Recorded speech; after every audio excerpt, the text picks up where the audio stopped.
Okay, I think that's good enough.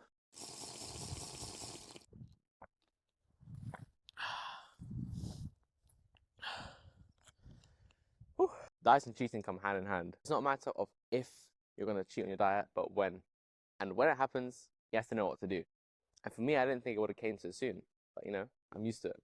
First of all, to explain tracking your calories, imagine it's money and not calories, as sort of an allowance for the week. So for me, I'd get an allowance of £2,400 a day, which is quite a lot. Maybe my 9-year-old self invested in Nvidia stock instead of watching Pokemon in secret, afraid to be judged by others in primary school, but whatever. So 2,400 a day for 7 weeks, that would be 16,800 weekly. And who's giving me this money? The calorie bank. Well, the bank. To put it simply, if I go over what the bank gives me, then I'm in trouble. And they're going to take it out of my allowance. And it also works the other way around. So if I go under what they give me, then it goes back into the allowance, if that makes sense. Now, unfortunately for my fat ass, I spent £4,742 on day one. So, it's kind of quick from there, which leaves me with this much for the rest of the week. Because, take off whatever I ate on Monday and then divide it by 6 to find out the average for the rest of the days. And if I spend that new amount for the rest of the 6 days, then I'm still within my allowance. Of course, 16,800 isn't the same for everyone, not even for me when I start, losing weight down. It's going to be different depending on your height, weight, gender, activity level, and just everything. If you want to, find out your own, then I'm just going to use the calorie calculator I use. It's free, obviously. What I'm trying to highlight is that no matter if you spend all your calories in one day and then kind of live, the peasant's life throughout the rest, or you live the average life or the same amount of calories throughout the whole week, it's really no different. And at the end of the week, it's still going to amount to the same. So, whether you have some human spending habits or, you're a robot who is able to actually do the same amount every day, they both work, is what I'm trying to say. But you can just make adjustments. Okay, so for example, when people first start dieting, for the first couple of days, they'll do very well for themselves, and they'll stay on it. But then, the binge hump and then the give up. And that will then result in them, not sticking to their diet again and then carrying on with this, Wednesday's already gone or Thursday's already gone. Like, let me just keep going. Like, I'll start again next week. But if you don't beat yourself up at it and just say, yeah, I overate today, but let's just carry on with the diet back tomorrow. Like, it's okay. Just look at the difference. Yeah, it's not perfect, but look at the difference between locking in and giving up for real. You don't have to take out calories if you overeat. It's just something I do. I don't know, just put that in because I'm saying for this example, going back to their maintenance no, whatever, just fuck off. But yeah, like I mentioned earlier, you can also plan your cheat meals. You save your calories throughout the week, then you can use them on the weekend, kind of thing, as a sort of planned cheat meal, if I may say so. So this will kind of be I don't know, eating less on the weekdays, a bit less, not majorly less, and just saving up enough for I don't know, maybe Chipotle. I don't know. Last point is that the downsides to having less calories throughout the week would just be being a bit more tired if you're already on a diet. So that's the only drawback. Maybe seeing a bit less performance in the gym. I was looking back at the clips for week 1 editing, and I'm fat as fuck. I had to get my ass in the gym for cardio that day, no matter what. But just cheating on your diet, you shouldn't beat yourself up about it.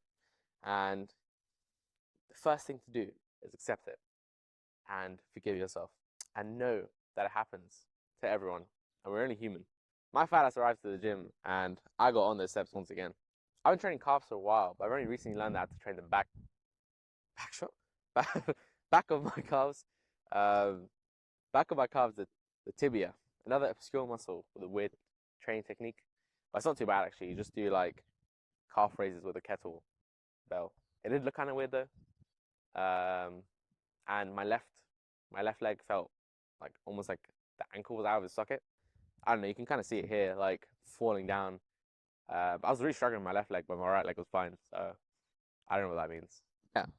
And then since Monday's binge, I was rebalancing the calories throughout the week to try and hit that 2400 goal again, and got to the end of the week with just a bit above my calories, which, you know, I decided to change the color scheme because it shouldn't just be red like I failed, because it's still within the range of losing calorie or losing weight.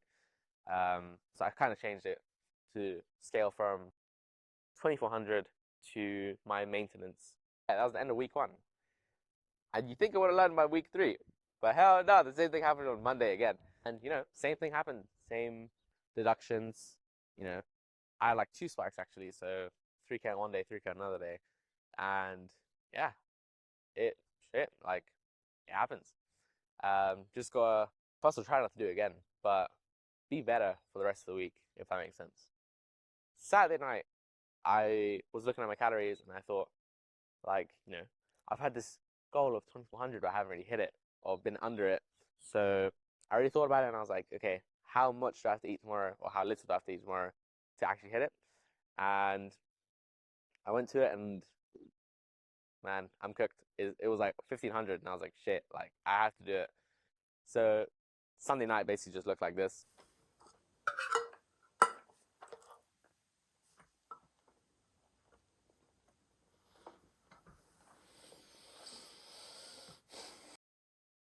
And then cardio on Sunday. I obviously wanted to do 30 minutes of cardio, and I went on the stairs, and I'm back in my hometown, so a different gym. And once it hit the 20-minute mark, the machine just stopped, began to cool down, and I was like, "Whew, thank God." I was hell spent already. I mean, just listen to this.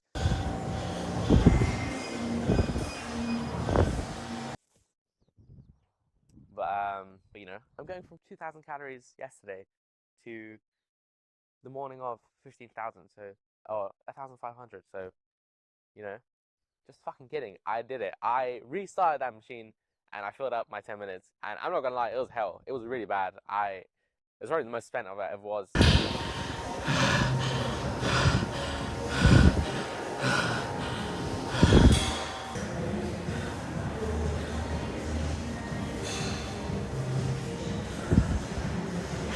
think it's because of that break in the middle. Um, but you know, your mind really is the strongest thing you have. So just force it. Just gaslight yourself into thinking, I'm really not that tired, and it works. But yeah, so back to the weight. I got off and I checked my weight, and down, I'm 88.6 now. So down 1.4 kilograms. But yeah, that's it. Peace.